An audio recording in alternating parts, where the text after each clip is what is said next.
तो अलक पांडे सर को तो मेरे ख्याल से इस एपिसोड में कोई रोल ही नहीं है, उनका तो नाम लिया गया है।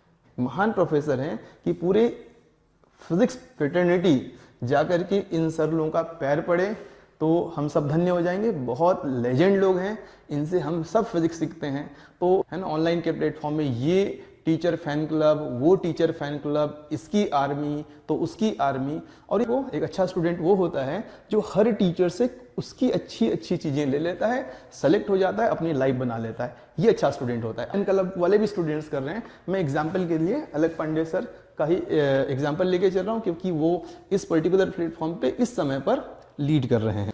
ऐसा बिल्कुल भी नहीं है। मैं अभी एग्जाम्पल के तौर पर अलक पांडे सर के 2 क्वेश्चंस डिस्कस करूंगा जो उन्होंने गलत तरीके से सॉल्व किए। पहले हम सबको, सारे एजुकेटर्स को ये बात ध्यान रखनी है कि कोई भी सुप्रीम नहीं है, सबको फिजिक्स ही सीखना होता है और हम लोग लगातार फिजिक्स सीखते। प्रोफेसर्स है जिन्होंने इस पर्टिकुलर फील्ड में अपने को एकदम ग्राउंडेड कर रखा है। जितनी ज्यादा नॉलेज होती है उतना ही इंसान झुकता है, अपने आप को बहुत महान नहीं बताता। लेकिन जब हम शुरुआत में होते हैं, थोड़ा थोड़ा चीजें जान रहे होते हैं, तो हम बहुत उछलते हैं। हमें स्टूडेंट्स हर सिटी में ऐसे धुरंधर टीचर्स ऑफलाइन की दुनिया में हैं, ऐसी टीचर्स ऑफलाइन की दुनिया में जिन्होंने अभी ऑनलाइन की दुनिया में पैर रखा भी नहीं है। उनकी नॉलेज अलग लेवल पर है, आप उनसे नहीं जानते हैं, और वो अभी भी ऑनलाइन की दुनिया में नहीं है क्योंकि उन्हें पता।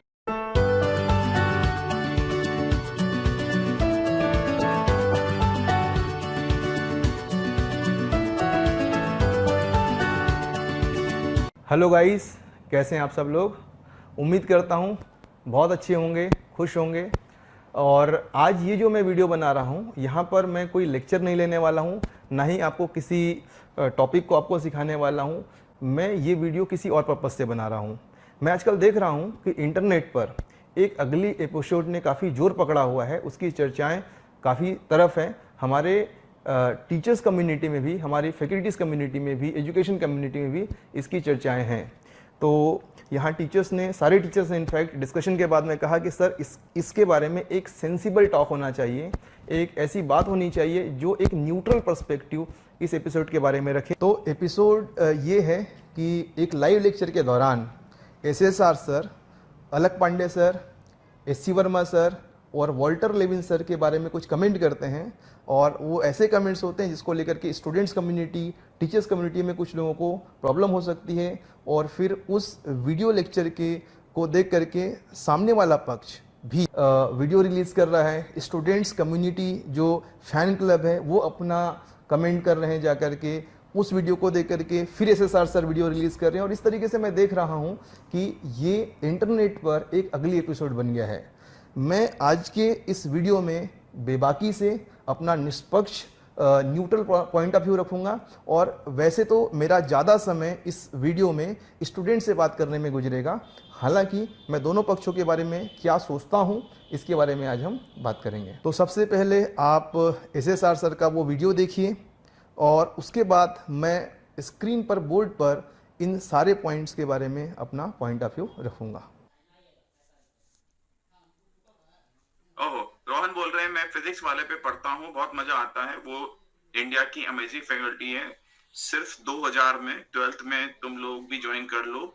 यहाँ मत टाइम वेस्ट करना, पैसे वेस्ट करना। अनअकैडमी 0 है फिजिक्स वाले के टीचर के सामने।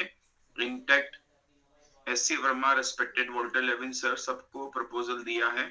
अगर यकीन नहीं तो तुम लोग वॉल्टर लेविन सर को यूट्यूब पे देख लो। ज्यादा कुछ नहीं बोल सकता, वर्ड्स ही नहीं है बोलने के लिए गाइस। बहुत सस्ता है यहाँ, प्लीज टाइम मत वेस्ट करना पैसे। अगर यकीन नहीं मेरा तो ले लेना 12th में, बट बता रहा हूँ क्योंकि पता है गरीब बच्चा का भला हो जाएगा और कुछ नहीं। एंड वॉल्टर लेविन सर की वीडियो यूट्यूब पे देख लो अलक पांडे सर के बारे में। ओ यहाँ तो एडवर्टीजमेंट हो रहा है भाई। तेरे अलक पांडे को है ना मेरे सामने लाके रख दियो, मेरे सामने अलक पांडे को लेके आइए, ठीक है? ओपन चैलेंज देता हूं कि मुझसे फिजिक्स में कंपटीशन कर ले। ओपन चैलेंज देता हूं, तू जहां से भी आया है ना इस क्लास में ऐड करने के लिए, और तेरे को ओपन चैलेंज देता हूं, तेरा सिलेक्शन नहीं होगा। अगर तू उससे पढ़ा तो, क्योंकि वो कद्दू है, उसको कुछ नहीं आता। अबे यूट्यूबर जो है वो कंटेंट डाल क्या रहे हैं, मजाक कर रहे हैं, फालतू बातें कर रहे हो यहाँ पे आके क्लास में। और जहां से तू आया ना, तेरा लिंक भी उसी आदमी से होगा, उसको जाके बोलना कि एसएसआर ने ओपन चैलेंज दिया है उसी यूट्यूब पे ऑनलाइन क्लास करके, ठीक है। एक सवाल वो पूछेगा और एक सवाल मैं पूछूंगा, और सवाल नीट लेवल का होगा, आईआईटी का भी नहीं पूछूंगा कि माना तेरे को आईआईटी नहीं आती, राइट। ओपन चैलेंज दे रहा हूं। और अगर तुम्हें एससी वर्मा से लगता है तो एससी वर्मा को भी ओपन चैलेंज दे रहा हूं भाई, ठीक है। 11वीं 12वीं फिजिक्स मुझसे ज्यादा कोई नहीं जानता इस मामले में, कंपटीशन के मामले में। एससी वर्मा को आती होगी ज्यादा फिजिक्स कॉलेज लेवल की, लेकिन 11वीं 12वीं में नीट में आ जाए, फालतू बातें कर रहा है। अनअकैडमी ये है, अबे अनअकैडमी जो है ना, जहां हम खड़े हैं, ठीक है, वो इंस्टीट्यूट बेस्ट था और बेस्ट होता है। अनअकैडमी ने तुम्हें जो अपॉर्चुनिटी दी है ना, ये अपॉर्चुनिटी कोई और नहीं दे सकता, ठीक। जितने पैसे तुम यहां दे रहे हो ना, तुम सारे मिलके, उतने पैसे जिस टीम से पढ़ रहे हो ना, उस टीम की एक महीने की सैलरी है जो अनअकैडमी पे करता है, राइट। और जिसने तुम्हें भेजा है यहाँ पे मेरी क्लास में, मैं उसको ओपन चैलेंज दे रहा हूं कि सब्जेक्ट में मुझसे डिस्कशन कर ले, ठीक है। अगर मैं हार गया तो मैं पढ़ाना छोड़ दूंगा, और वो हार गया तो आज पढ़ाना छोड़ दे, बच्चों का भविष्य बर्बाद करना बंद कर दे, ठीक। यूट्यूब पे पढ़ के पढ़ा देंगे, है ना, कुछ भी पढ़ा देंगे, और फिर उसके बाद में जो है हो जाएंगे। एक भी कंटेंट काम का डाला है क्या? उसके यूट्यूब चैनल को देख ले, मेरे यूट्यूब चैनल को देख ले, दोनों में तेरे को फर्क दिख जाएगा, ठीक है। और वोल्टर लेवन ने भी तब तक ही काम के कंटेंट डाले थे जब तक वो एमआईटी में पढ़ा रहे थे। एमआईटी ने पैसा दिया कोर्स 1 बनाने का, बना दिया। एमआईटी ने पैसा दिया कोर्स 2 बनाने का, बना दिया। 3rd का पैसा दिया, बना दिया। उसके बाद में कोर्स कब बनाया बे? कुछ भी, जब तक पैसा मिल रहा था तब तक कोर्स बना दिए। रिटायर होने के बाद में एक कोर्स नहीं बनाया तुमने, राइट। तो जहां से तुम आए हो ना बेटा, उसको जाके ओपन चैलेंज दे देना कि एसएसआर ने ओपन चैलेंज बोला है। एसएसआर जो है वो अनअकैडमी में पढ़ाता है, अनअकैडमी ये, ठीक है, इस पे पढ़ाता है। और हम जहां खड़े होते हैं ना, उसके ऊपर प्राउड करते हैं, ओके। फालतू बातें बोलने यहां आ गया, ओके। चलिए गाइस, आगे बढ़ते हैं। तो आपने देखा कि किस तरीके से एसएसआर सर ने Alak Pandey sir, SC Verma sir और वॉल्टर लेविन सर के लिए शब्दों का प्रयोग किया, और इन शब्दों को प्रयोग करने के बाद दोनों पक्षों से आरोप प्रत्यारोप शुरू हो गए हैं। एक वीडियो रिलीज करता है, उसको काउंटर करने के लिए दूसरा वीडियो रिलीज कर रहे हैं, और मैं ये देख रहा हूं कि यह एक स्टूडेंट कम्युनिटी के लिए, एजुकेशन कम्युनिटी के लिए एक अच्छी बात नहीं है, और ये काफ़ी हद तक स्टूडेंट कम्युनिटी को अफेक्ट कर रहा है। तो मैं चाहता हूं कि इस एपिसोड पर मैं खुलकर एक न्यूट्रल पॉइंट ऑफ व्यू सबके सामने रखूं, जो मेरी सोच है, और जहां तक मेरा एक्सपीरियंस है, मुझे लगता है कि अंत तक जब आप इस वीडियो को देखेंगे, आप लगभग पूर्णतः मेरी बातों से शायद सहमत हो जाएंगे। तो इस एपिसोड के बारे में जो मेरी व्यू पॉइंट है, मेरा जो न्यूट्रल पर्सपेक्टिव है, उसमें हम जिन भी लोगों के बारे में इस वीडियो में बात हुई है उनके बारे में बात करेंगे, और मैं एकदम न्यूट्रल होकर के दोनों पर्सपेक्टिव को आपके सामने खुलकर रखूंगा, ठीक। तो इस वीडियो में हम देख चुके हैं कि एक तो एसएसआर सर हैं, तो मैं यहाँ लिख देता हूँ एसएसआर सर, ठीक। दूसरे हैं अलक पांडे सर। तीसरे हैं रेस्पेक्टेड एससी वर्मा सर।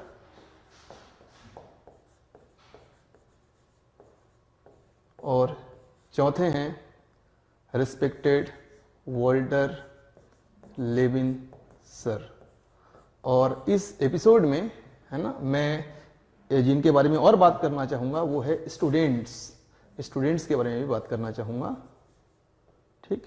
और अगर मुझे लगा तो मैं ओवरऑल एजुकेशन फील्ड से रिलेटेड जो भी कोचिंग क्लासेस है, जो भी एजुकेटर्स है, उनके बारे में बात करना चाहूँगा। तो अगर मैं सबसे पहले एसएसआर सर की बात करूं, तो उन्होंने जो वीडियो में शब्द यूज़ किए हैं, जो भी उन्होंने कहा है उससे मैं बिल्कुल भी इत्तेफाक नहीं रखता। वो मेरी नज़रों में बिल्कुल भी गलत है, बिल्कुल ही गलत है। ऐसा उन्हें नहीं कहना चाहिए। ठीक, उन्होंने सीधे सीधे कह दिया कि सामने वाले को फिजिक्स नहीं आती, मुझे ज़्यादा फिजिक्स आती है, सामने वाले को कम फिजिक्स आती है। ओपन चैलेंज दे रहा हूं, आकर के सामने आके काउंटर कर लें। ये उनके शब्द हैं जो किसी भी न्यूट्रल पर्सन को सुनने में अच्छे नहीं लगेंगे, ना ही किसी स्टूडेंट को अच्छे लगेंगे, ना ही किसी एजुकेटर को अच्छे लगेंगे। लेकिन इसका दूसरा पक्ष ये भी है कि उन्होंने ऐसा क्यों कहा। क्या वो आकर के सीधे ये शब्द कहने लगे या उन्हें प्रोवोक किया गया? तो अगर आप उनके माइंडसेट को समझने की कोशिश करेंगे तो मैंने पूरा वीडियो देखा है और उस वीडियो में एक स्टूडेंट है ना, और या कुछ और भी स्टूडेंट्स हो सकते हैं, वो आकर के कमेंट कर रहे हैं और वो कमेंट कर रहे हैं कि अलग पांडे सर बहुत अच्छी फिजिक्स पढ़ाते हैं, बहुत सस्ते रेट पे पढ़ाते हैं, आप सारे के सारे बच्चे आकर के उनके प्लेटफॉर्म को ज्वाइन कीजिए, फायदा होगा, यहाँ पर आपको अच्छी फिजिक्स नहीं पढ़ाई जा रही है। तो अगर आप सोचें, कोई एक एजुकेटर, कोई एक टीचर पूरी लाइफ, पैशनेट टीचर पूरी लाइफ है ना, सब्जेक्ट सीखता है, स्टूडेंट को सिखाता है और वो प्राउड फील करता है कि उससे पढ़े बच्चे अच्छे अच्छे IITs में, अच्छे अच्छे NITs में, अच्छे अच्छे मेडिकल कॉलेजेस में पहुंचते हैं। तो ये उसका अपना एक प्राउड मोमेंट होता है और उसको पता होता है, क्योंकि उसने बहुत साल मेहनत करी होती है, बहुत सारे बच्चे को फायदा पहुंचाया होता है, बहुत सारे अच्छे रिलेशंस बनाए होते हैं पेरेंट्स के साथ में, बच्चों के साथ में, तो वो उन्हें पता है। और अब उनकी क्लास में आकर के आप किसी दूसरे टीचर के बारे में कमेंट करेंगे तो बिल्कुल ऑब्वियस है कि कोई भी टीचर कितना भी शांत हो, अंदर से प्रोवोक हो ही जाएंगे। तो उन्होंने इनिशिएट नहीं किया ये बोलने का कि मैं उनसे ज्यादा फिजिक्स जानता हूं, है ना, उन्होंने प्रोवोक में ये शब्द कहे। हालांकि वो कुछ और बेटर शब्द कह सकते थे, उन्हें ब्लॉक कर सकते थे स्टूडेंट्स को या इग्नोर कर सकते थे, लेकिन उनका जो रिप्लाई है, वैसे भी सारी उंगलियां बराबर नहीं रहती है ना, किसी का रिएक्शन करने का तरीका अलग अलग होता है। तो मैं यहां पर पूरी तरह से SSR सर को दोषी नहीं मानता। उन्होंने हालांकि जो शब्द यूज किए हैं वो शब्द शायद अगर वो वापस ले ले तो अच्छा रहेगा, क्योंकि वो रिएक्शन में उन्होंने कहा है, वो मुझे समझ में आ रहा था। कोई भी टीचर, जैसे मान लीजिए मैं अपना लेक्चर ले रहा हूं और मेरे लेक्चर के बीच में आकर के कोई किसी XYZ टीचर के बारे में कहने लगे, वो मुझे नहीं जानता है ना, और वो एक एजेंडा के तरह कह रहे हैं, तो मैं डेफिनेटली वहां पर, है ना, उस स्टूडेंट को या तो इग्नोर करूंगा या हो सकता है कि मैं उसे डांट दूं। तो इस तरीके की चीजें उन्होंने रिएक्शन में करी है। तो SSR सर का जो कमेंट था, जो उन्होंने कमेंट किया है, ठीक है, उस कमेंट को मैं बिल्कुल भी सही नहीं मानता, है ना। उनको थोड़ा सा शांति से दूसरे वे में उसे हैंडल करना चाहिए था, लेकिन उन्होंने कमेंट कर दिया है। अब कर दिया है तो कर दिया है, लेकिन उन्होंने जिस रीजन से कमेंट किया उसके लिए पूरी तरह से हम SSR सर को, है ना, दोषी नहीं मान सकते, उनको रिस्पॉन्सिबल नहीं ठहरा सकते। तो जो रीजन है कमेंट करने का रीजन, ठीक है, वो रीजन था, इस वजह से उन्होंने कमेंट किया है। अब आते हैं इस एपिसोड के दूसरे कैरेक्टर पर, दूसरे सर पर, अलग पांडे सर पर। तो अलग पांडे सर को तो मेरे ख्याल से इस एपिसोड में कोई रोल ही नहीं है, उनका तो नाम लिया गया है, तो वो तो इस पर्टिकुलर रोल में फिट बैठते भी नहीं है, क्योंकि उनको तो पता ही नहीं है कि उनके बारे में क्या बात हो रही है, राइट। वो तो किसी और टीचर ने उनका नाम लिया है। अब यहां पर एक जो सर का कहना है, SSR सर का, कि ये एक प्लांटेड स्टूडेंट था जो जानबूझ के अगर ऐसा कर रहा था। इसके बारे में मैं तो कुछ कमेंट नहीं कर सकता। अगर कोई स्टूडेंट प्लांटेड था और अगर मैं यहां पर अगर वर्ड यूज कर रहा हूं, अगर ऐसा करा गया है तो फिर अलग पांडे सर, या अगर उन्होंने प्लांट कराया तो गलत है। जहां तक मेरा मानना है कि शायद ऐसा उन्होंने नहीं कराया होगा, ठीक। तो अलग पांडे सर तो इस पर्टिकुलर एपिसोड्स में एग्जिस्ट भी नहीं करते, उनका नाम लिया गया है। Respected SC Verma sir, Walter Lewin sir, ये तो इतने महान लोग हैं, महान प्रोफेसर हैं कि पूरे फिजिक्स फ्रेटर्निटी जाकर के इन सर लोगों का पैर पड़े तो हम सब धन्य हो जाएंगे। बहुत लेजेंड लोग हैं, इनसे हम सब फिजिक्स सीखते हैं। तो ऐसे एपिसोड में इनका नाम तो घसीटना भी नहीं चाहिए। ज़्यादा अच्छा हो कि SSR सर इनसे माफ़ी मांग लें, है ना, कह दें कि मेरे शब्द गलत हैं, मैं शब्द वापस लेता हूं, क्योंकि ये बहुत ही लेजेंड लेवल के प्रोफेसर्स हैं, हम सब इनके एडमायरर हैं। तो इनको भी हम इस एपिसोड से दूर करेंगे। तो अब बात करते हैं एक इम्पॉर्टेंट एस्पेक्ट के बारे में, जो कि स्टूडेंट्स का एस्पेक्ट है। और चूंकि हम सब लोग इस पर्टिकुलर फील्ड में स्टूडेंट्स के लिए ही हैं, तो स्टूडेंट्स के बारे में बात कर लेना बहुत ज़रूरी है। और जब से ये ऑनलाइन प्लेटफॉर्म शुरू हुआ है, मैं ये देख पा रहा हूँ कि आजकल हर टीचर का एक फ़ैन क्लब बन रहा है ना। ऑनलाइन के प्लेटफॉर्म में ये टीचर फैन क्लब, वो टीचर फैन क्लब, इसकी आर्मी तो उसकी आर्मी। और ये कई बार देख करके मुझे हंसी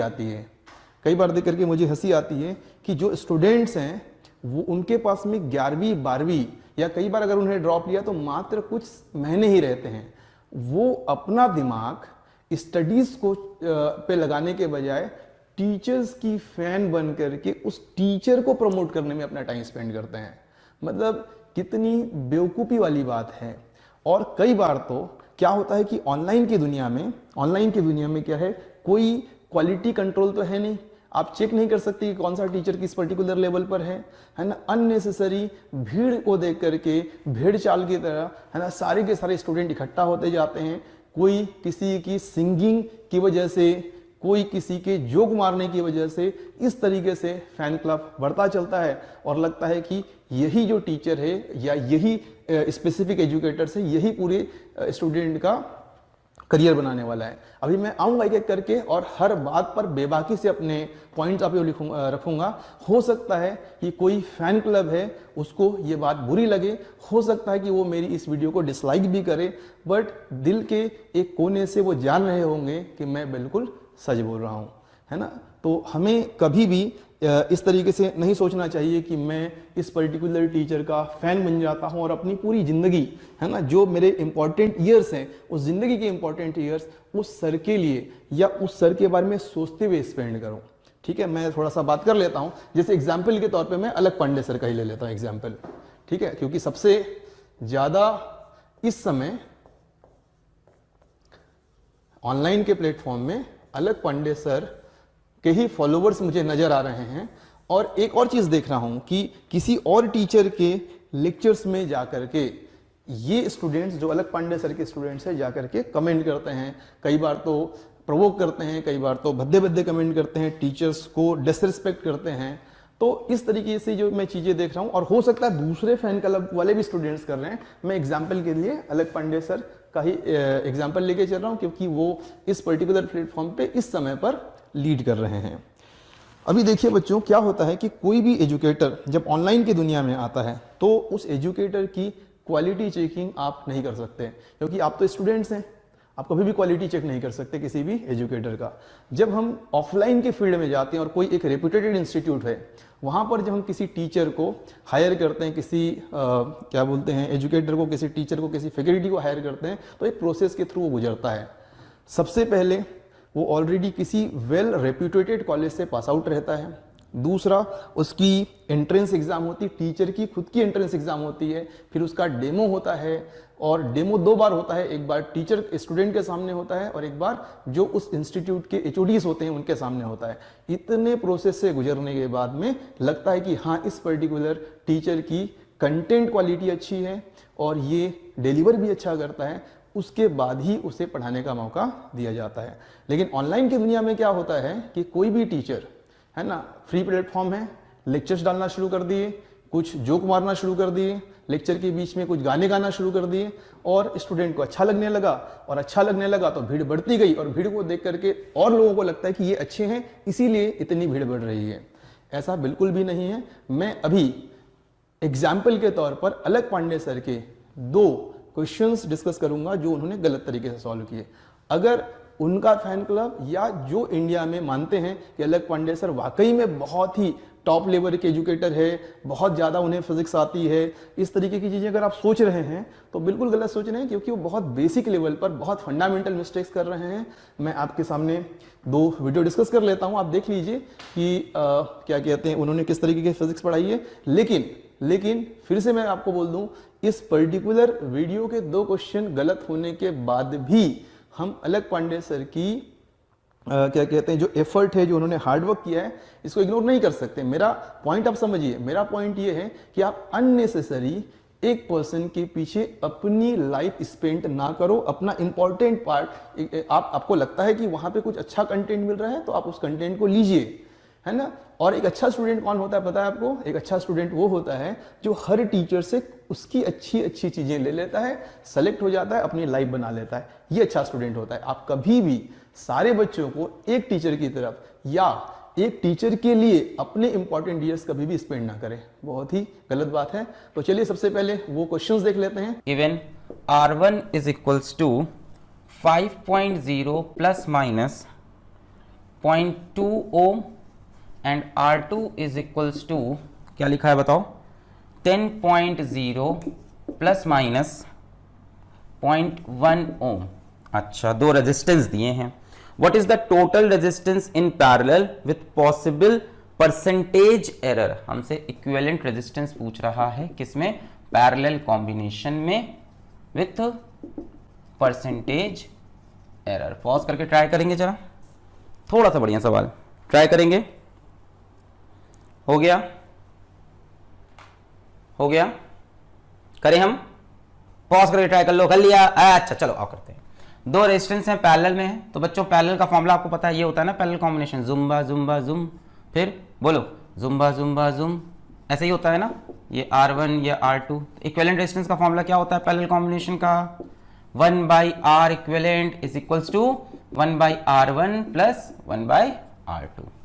ठीक है, तो हम क्या बोल सकते हैं? 1/R equivalent is equal. अच्छा अब यहां से देखो क्या करें, यहां से तो फॉर्मूला नहीं लगा सकते तो ही तुम्हें एडिशन का पता है, मल्टीप्लिकेशन का, इस तरह का तुमको कोई फॉर्मूला नहीं बताया। हमने तुम्हें ये बताया था कि कोई क्वांटिटी अगर x is equals to a plus B है तब डेल्टा x कैसे होता है? Delta a plus delta b। पर ये 1/x और 1/a और 1/b है, इसके लिए वो चीज वैलिड नहीं है, इसीलिए सवाल थोड़ा बढ़िया हो जाता है। यहां पे आप ये नहीं सोच सकते कि ये a है और ये b है। अब सीधा लिख दो अभी यहां से क्या? Delta R E is equals to delta R1 plus delta R2। This will be wrong. पहले और इसको हम आर ई को सब्जेक्ट बनाते हैं, है ना। क्या करना पड़ेगा? 1/R equivalent is equals to LCM कितना हो जाएगा? R1 R2। मतलब पहले तो ये समझ में आया ना कि नॉर्मल तरीके से क्यों नहीं सॉल्व कर पाए, क्योंकि 1/A और 1/B है, इसके लिए वो चीज वैलिड नहीं थी। अच्छा, यहां से एलसीएम हो गया R1 R2, यहां क्या आ जाएगा? R2 plus R1। यहां से R इक्विवेलेंट उस तरफ गया, R equivalent is equals to R1 R2 upon R1 plus R2। कई लोग को ये फॉर्मूला पता होगा, पैरेलल कॉम्बिनेशन में इक्विवेलेंट रेजिस्टेंस ऐसे निकालते हैं। ठीक है, R1 R2 upon R1 plus R2। अब देखो, ये क्वांटिटी हो गई, ये क्वांटिटी हो गई, ये क्वांटिटी हो गई, और R1 प्लस R2 अपने आप में क्वांटिटी हो गई। जैसे मान लो ये वेरिएबल A, वेरिएबल B और ये वेरिएबल C, ऐसा लिखा है, समझ लो x is equals to A into B into C। अब बोलो डेल्टा x बाई एक्स क्या हो जाएगा? Delta A by A plus delta B by B plus delta C by C। ये तो पता है सबको। तो देखो, एक वेरिएबल ये, एक वेरिएबल ये, और R1 प्लस R2 को एक वेरिएबल बना लो, यहां निकाल लो। R1 प्लस R2 की वैल्यू निकाल लो। नहीं निकाल सकते। R1 प्लस R2, ये इसमें प्लस हो जाएगा, कितना हो जाएगा? 15 प्लस माइनस। एरर क्या होती हैं? एडिशन या सब्ट्रैक्शन में एरर हमेशा ऐड होती हैं, चाहे एडिशन हो चाहे सब्ट्रैक्शन, एरर हमेशा ऐड। तो R1 प्लस R2 करोगे, एक तो इनकी ये वैल्यूज ऐड हो जाएंगी, ट्रू वैल्यू, और एरर्स हमेशा ऐड होती हैं। तो 0.2 प्लस 0.1 0.3, R1 प्लस R2, ये वेरिएबल आपको मिल गया। तैयार? नहीं समझे? A B C, ये A, ये B और ये C, ये डेल्टा C हो गया, ये C हो गया, ये इसकी एरर हो गई, ये इसकी एक्चुअल वैल्यू हो गई। यही तो चाहिए हमें, delta x by x, delta A by A, delta B by A, delta C। अब ये क्वेश्चन आसान हो गया, आपने इसको कन्वर्ट कर लिया A B into C, A B upon C के फॉर्म में। डेल्टा A, डेल्टा B और डेल्टा C, ये A की वैल्यू ये, B की वैल्यू ये, C की वैल्यू। समझ गए? चलो इस कंसेप्ट को लगाते हैं हम। यानी यहां से हम बोलेंगे delta R equivalent upon R is equals to, बोलो डेल्टा R1 बटे R1 प्लस डेल्टा R2 बटे R2 plus delta R1 plus R2 upon R1 plus R2। ये अपने आप में एक वेरिएबल बन गया है पूरा। ठीक, so delta R equivalent upon R delta R1 बटे R1, डेल्टा R1 ये, तो 0.2 बटे 5 प्लस डेल्टा R2 बटे R2 0.1 बटे 10 plus delta R1 plus R2 ये रहा 0.3 बटे 15। ठीक है, हमसे पूछा क्या है, एक तो R इक्विवेलेंट की वैल्यू, वो तो हम निकाल लेंगे सीधा सीधा, 1 by R equivalent is equals to 1 by 5 plus 1 by 10, वो तो आसान है। In parallel with percentage error, तो परसेंटेज एरर चाहिए तो मल्टीप्लाइड बाई 100 हो जाएगा, तो डेल्टा आर ई बटे आर मल्टीप्लाइड बाई 100, इस तरफ के सारे टर्म मल्टीप्लाई बाई 100 कर दो, 0.2 बटे 5 इंटू 100, 0.1 बटे 10 इंटू 100, 0.3 बटे 15 इंटू 100। तो ये कितना हो जाएगा, यहाँ से पॉइंट हटा 0 आया, 0 से 0 खत्म हो गया, 5 1 5, 5 2 10, ये हो गया 4, यहाँ से पॉइंट हटा 0 आया, 0 0 कैंसिल, बचा 1, यहाँ से पॉइंट हटा, यहाँ 0 लगा, 0 0 कैंसिल, 3 5 15, 5 2 10, यहाँ से आया 2, 4 2 5, 4 2 6 1 7, 7%। तो परसेंटेज एरर आपको मिल चुकी है कितनी, 7%। और क्या निकालना है, आर इक्विवेलेंट की वैल्यू, वो तो बहुत आसान है। आर इक्विवेलेंट की वैल्यू देखो क्या हो जाएगी, R1 R2 upon R1 plus R2। Equivalent resistance की वैल्यू भी चाहिए थी और उसमें एरर भी चाहिए था। एरर इस तरह से निकालना मुश्किल था क्योंकि हमने a प्लस बी पढ़ा है, a इंटू बी, पर 1 by A plus 1 by B नहीं पढ़ा। इसको करने का दूसरा तरीका है डिफरेंशिएट करके, और वो लंबा हो जाता। अपन ट्रिक लगाया, शॉर्टकट में किया अपन ने, 1 बाई R1 हमने क्या किया, ऐसे लिख लिया, ऐसे लिख लिया, a b c, इस क्वांटिटी को हमने निकाल लिया। अब delta a by a, delta b by b और डेल्टा c बाई c, और ये तो आप तुरंत निकाल सकते हो, R1 इंटू R2 यानी 5 into 10 upon R1 plus R2 यानी 5 प्लस 10, कितना हो गया, 50 बटे 15, 5 10 ज़ा 50, 5 3 ज़ा 15, दिस विल बी 3.33 ohms। तो आपने देखा कि सब्जेक्ट को आसान करने के लिए, जिससे बच्चों को लगे कि वाओ क्या सही तरीके से सर ने पढ़ाया है, क्वेश्चन को वो रॉन्ग सॉल्व कर गए। आपके सामने क्वेश्चन है, R1 और R2 दो रेजिस्टेंसेस हैं, 5.0 प्लस माइनस 0.2 ओम, R2 है 10.0 प्लस माइनस 0.1 ओम, और हमें इन रेजिस्टेंस का पैरेलल कॉम्बिनेशन बताना है विथ परसेंटेज एरर।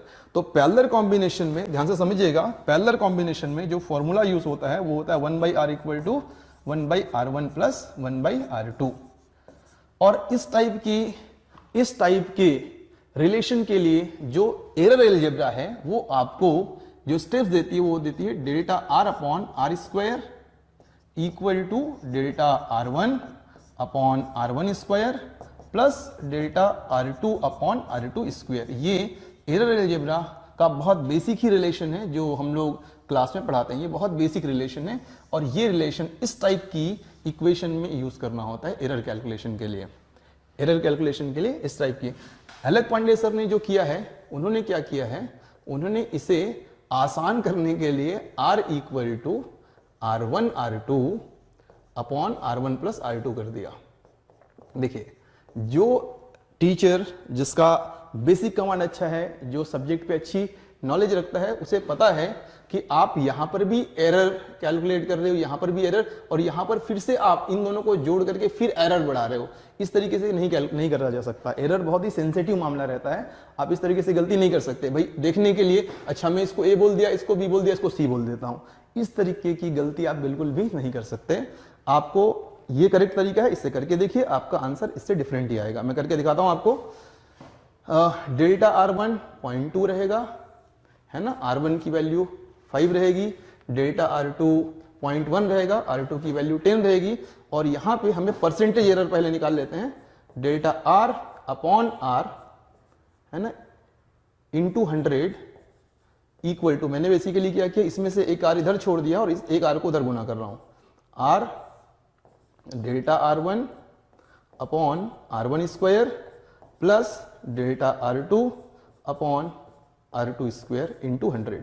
ये इसका परसेंटेज एरर आएगा। अब इसको कैलकुलेट करने पे ये जो R है वो पैरेलल कॉम्बिनेशन का R है जो हम यहां से कैलकुलेट करेंगे, जिसमें हम R1 की जो ट्रू वैल्यू है ये लेंगे और R2 की ट्रू वैल्यू ये लेंगे, और इन दोनों का पैरेलल कॉम्बिनेशन वाले फॉर्मूले से हम क्या निकाल देंगे, R। तो वो कैलकुलेट आप कर लेना। इस R की वैल्यू 10/3 आएगी, है ना, इसकी वैल्यू कितनी आएगी, 10/3। तो इस R की वैल्यू को मैं 10/3 लेकर के चलूंगा। इस r की वैल्यू को 10/3 आप कैलकुलेट कर लेंगे, r1 को 5 और r2 को 10 लेकर के इसकी वैल्यू 10/3 आएगी। तो अगर मैं कैलकुलेट करूं तो देखिएगा कैसे आएगा। इसकी वैल्यू मैंने लिख दी 10/3, डेल्टा r1 कितना है 0.2, r1 की वैल्यू कितनी 5, उसका स्क्वायर करेंगे तो 25 हो जाएगा, प्लस डेल्टा r2 की वैल्यू कितनी है 0.1 अपॉन r2 का स्क्वायर, इसका स्क्वायर करेंगे तो कितना हो जाएगा 100 इंटू 100 है ना। इस 100 को ब्रैकेट के अंदर अगर मैं कैलकुलेट गुना कर दूं तो देखिएगा कितना होगा, delta r upon r into 100 is equal to 10/3। अंदर अगर मैं 100 को गुना करूं तो ये हो जाएगा 0.2 इंटू 4 प्लस 0.1, ठीक, और इसको थोड़ा सा और करें तो हो जाएगा 10/3, कैलकुलेट करें तो कितना हो जाएगा 0.8 प्लस 0.1, ठीक, 0.1 और ये 0.9 हो जाएगा। तो 10/3 इंटू 0.9 कैलकुलेट करने पर ये हो जाएगा कितना 9/3, दैट इज इक्वल टू 3%। तो परसेंटेज में इसका आंसर 3% आ रहा है, जबकि अलग पंडे सर का आंसर 7% जो कि गलत है। तो यही मैं बताना चाहता हूं आपको कि ये मिस्टेक हो रही है। हम चीजों को, मतलब आप जिसके फैन बन रहे हैं तो आप ब्लाइंड फैन ना बने, एडमायरर बने। मैं तो कहूंगा किसी की एफर्ट को एडमायर करें, है ना, आप उसको थैंक यू बोलें कि आपके लिए उसने हार्ड वर्क किया, आपके लिए फ्री कंटेंट दिया। लेकिन ऐसा भी ना हो जाए कि आप उस चक्कर में अपना करियर की ही वॉट लगा दो, ये गलती बिल्कुल भी ना करें। जैसे एक और उन्होंने मैंने देखा एक गड़बड़ी और उनकी नजर आई मुझे, है ना, वो भी आप पहले देख लीजिए। दूसरा लिमिटेशन ये है कि Coulomb's law charge at rest पे लगाया जाता है, पर इसको कई लोग गलत इंटरप्रेट करते हैं। समझो, कूलम्स लॉ कब वैलिड है? जब both charges are at rest, तब ये लॉ लगा सकते हैं। If both charges are in motion, तब आप ये लॉ नहीं लगा सकते। ठीक है, यहां तक सब सही पढ़ रहे हैं कि अगर दोनों चार्जेस Q1 Q2 स्टैटिक है, रुके हुए हैं, तब तो कूलम्स लॉ वैलिड है। दोनों चार्जेस Q1 Q2 मोशन में है, तब कूलम्स लॉ नहीं वैलिड है। पर एक चार्ज मोशन में हो और एक चार्ज रेस्ट में हो, तब क्या होगा? एक चार्ज मोशन में, एक चार्ज रेस्ट में, तब कूलम्स लॉ वैलिड है।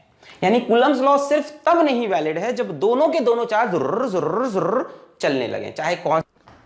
अभी आपने देखा कि अलग पांडे सर ने कहा है कि दो चार्ज अगर स्टैटिक हैं तो उनके बीच में कूलम्स लॉ लगाया जा सकता है। बिल्कुल सही कहा, कोई गलत नहीं है। उन्होंने कहा कि दो चार्ज जब मोशन में हो तो उनके बीच में कूलम्स लॉ नहीं लगा सकते, बिल्कुल सही कहा है। लेकिन जो तीसरा स्टेटमेंट उन्होंने कहा है कि एक चार्ज अगर रेस्ट में है और दूसरा चार्ज मोशन में है, तब हम कूलम्स लॉ लगा सकते हैं, ये उन्होंने गलत कहा है। ठीक है, क्यों गलत कहा है और कैसे गलत है वो मैं आपको एक्सप्लेन कर देता हूं। तो जैसे मान लीजिए एक चार्ज यहां पर है Q1 और एक चार्ज है यहां पर Q2, मान लेते हैं Q1 और Q2, और ये मान लीजिए v वेलोसिटी से मूव कर रहा है, और मान लीजिए नेगेटिव चार्ज है, सपोज एग्जांपल के तौर पे माइनस ले लेता हूं।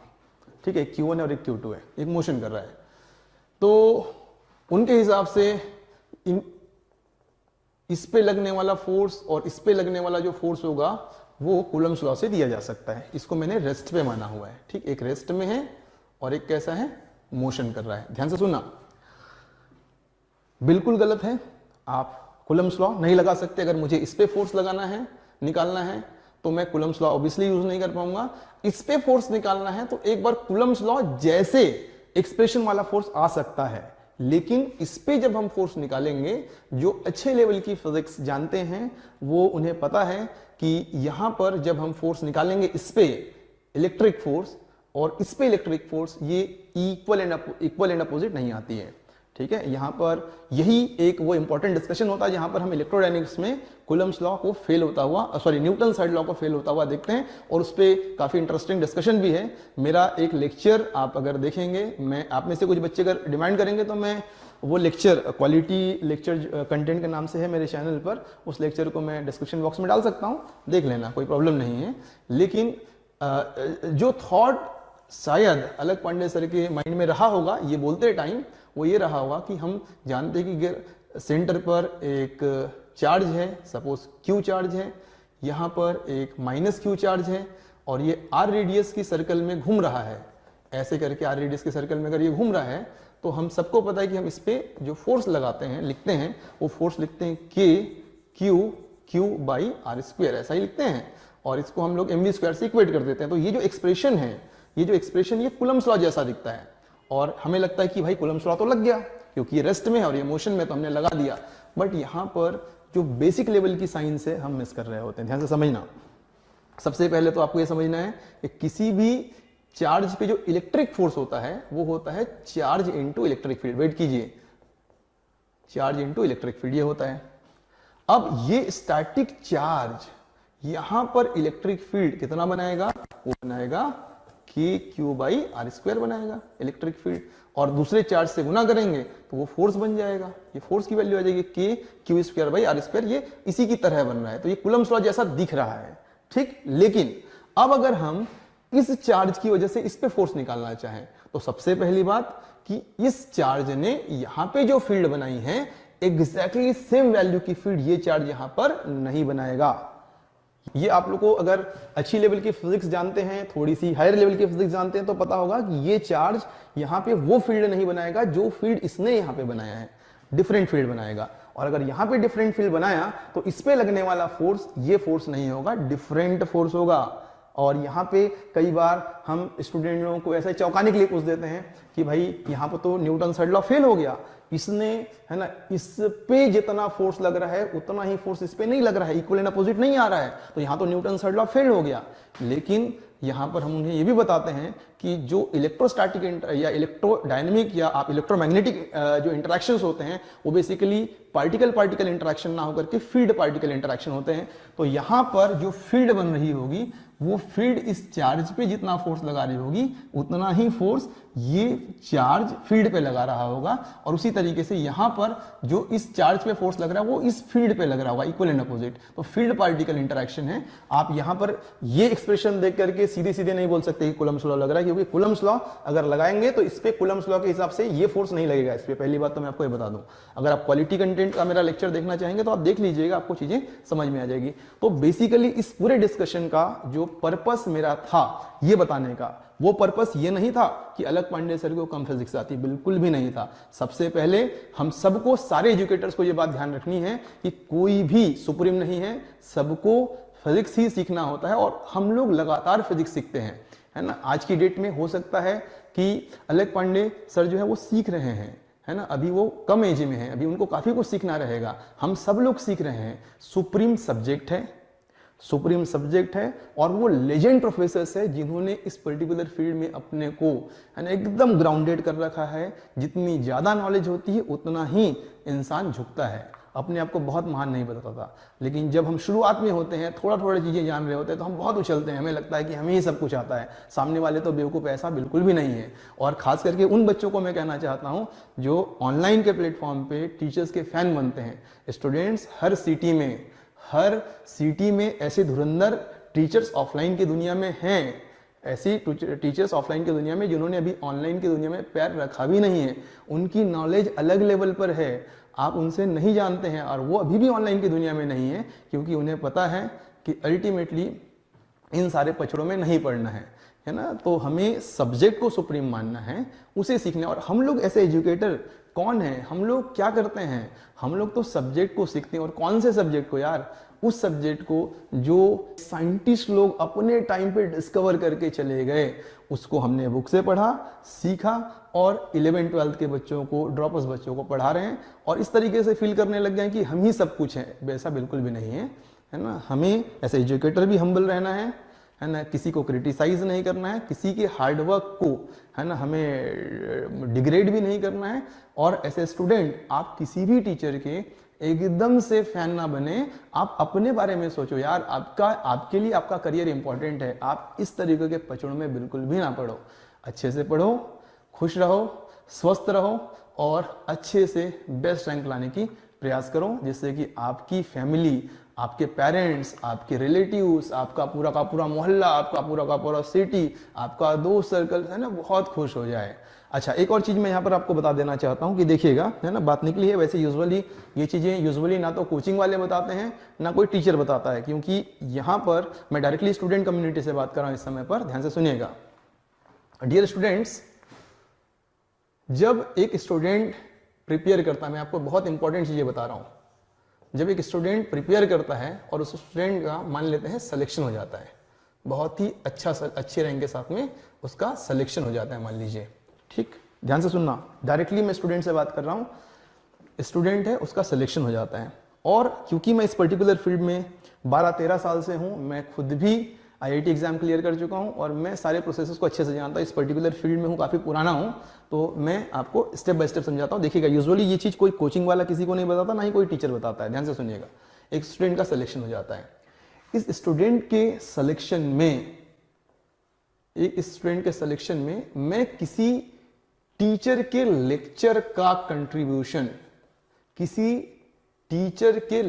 का कंट्रीब्यूशन अगर मेरे से पूछा जाए, और जो कि वास्तविकता में है, इट इज लेस देन 30%, 30% से कम है ना।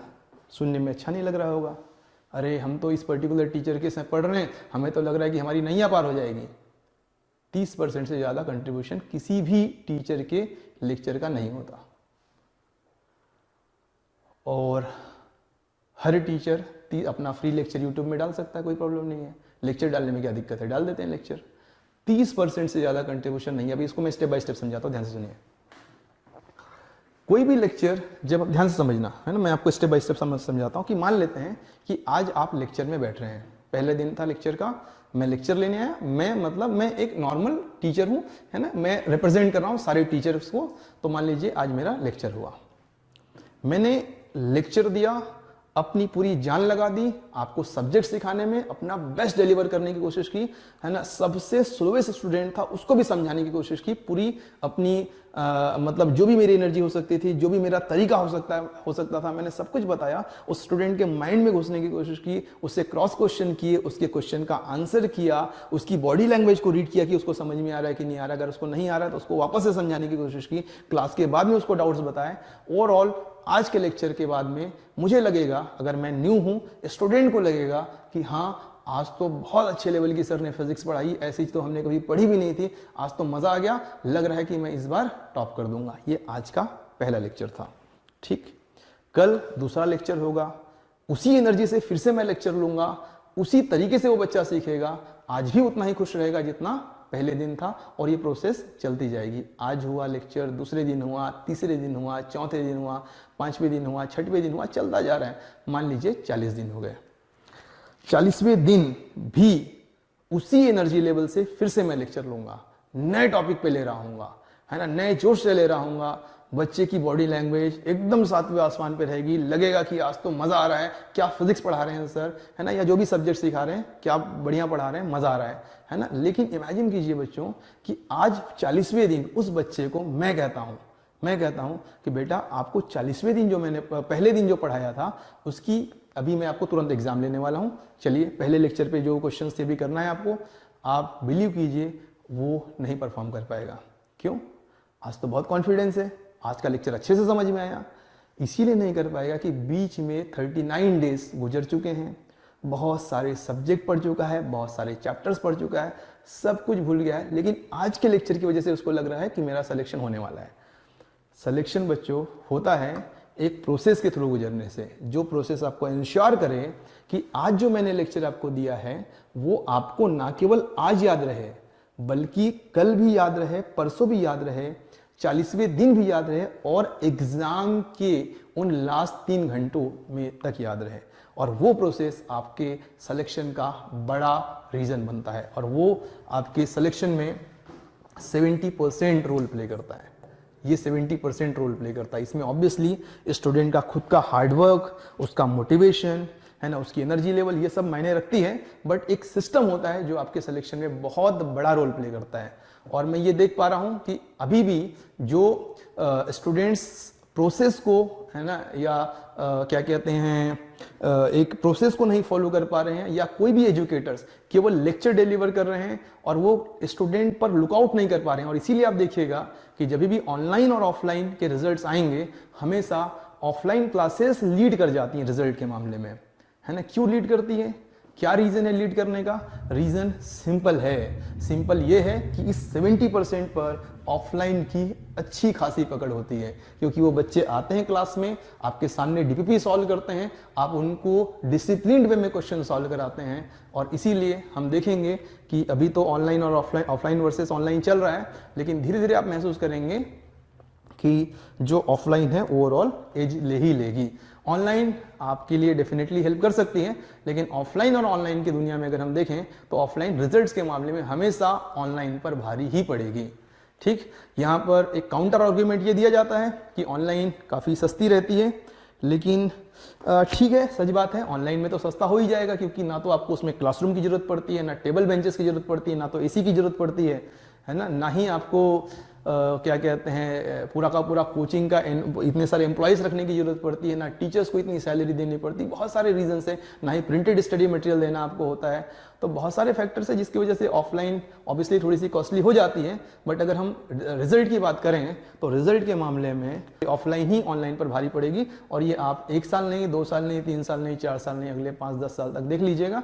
और अगर ऑनलाइन की फील्ड की बात करी जाए तो थोड़ी सी 11वीं-12वीं तक के बच्चों के लिए तो ऑफलाइन ही रहेगी जो डोमिनेट करेगी। अगर कोई गेट की तैयारी कर रहा है, कैट एग्जाम की तैयारी कर रहा है, थोड़ा बड़ा हो गया है, कॉलेज में मैच्योरिटी आ चुकी है, उसको थोड़ी सी समझ है, वो चीज़ों को समझता है, कंट्रोल कर सकता है अपने लाइफ की, अपने हार्मोन्स को, है ना, तो उन सारे बच्चों के लिए, उन सारे स्टूडेंट्स के लिए हम कह सकते हैं कि ऑनलाइन भी इक्वल वेटेज रख सकता है। लेकिन अप टू क्लास 12th वाले बच्चे, मेरा एक्सपीरियंस कहता है कि ऑफलाइन और ऑनलाइन की दुनिया में ऑफलाइन ही भारी पड़ेगी। और एक और चीज़ मुझे बोलना है कि कुछ XYZ बिग कंपनीज हैं जो ऑनलाइन की दुनिया में काफ़ी बड़ा नाम है ना, वो लगातार कोशिश कर रही हैं किसी के प्लेटफॉर्म को डीस्टेबलाइज करने के लिए, और उनको लग रहा है, तो उनका भी थॉट प्रोसेस मुझे थोड़ा सा ठीक नहीं लगता है ना। उनको बजाय कंप्लीट ऑनलाइन प्लेटफॉर्म में आने के, है ना, उन्हें थोड़ा डिफरेंट अप्रोच क्या कहते हैं अडॉप्ट करना चाहिए। जैसे मेरे ख्याल से ये प्लेटफॉर्म ठीक नहीं है उस बारे में बात करने के लिए, वो तो फिर बिजनेस आइडियाज हो जाएंगे कि ऑनलाइन प्लेटफॉर्म पे ऑनलाइन को क्या करना चाहिए। ये सही प्लेटफॉर्म वैसे भी नहीं उसके बारे में बात करने के लिए, मैं फ्लो में बोल गया। ठीक है, ओवरऑल कहने का मेरा मतलब है कि बच्चों, आप किसी के फैन नहीं बनिए, आप सब्जेक्ट सीखिए, हर टीचर से कुछ कुछ सीखिए, डिसरेस्पेक्ट किसी को भी मत कीजिए, सारे टीचर्स अच्छे होते हैं, है ना, सब कुछ न कुछ आपको सिखा के ही जाते हैं, हर टीचर आपसे ज़्यादा ही जानता है और उससे आप सीखिए, है ना। किसी के वर्सेस, किसका वर्सेस, इस तरीके के पचड़े में नहीं पढ़ो, खुश रहो, स्वस्थ रहो और खूब मन लगा करके पढ़ाई करो।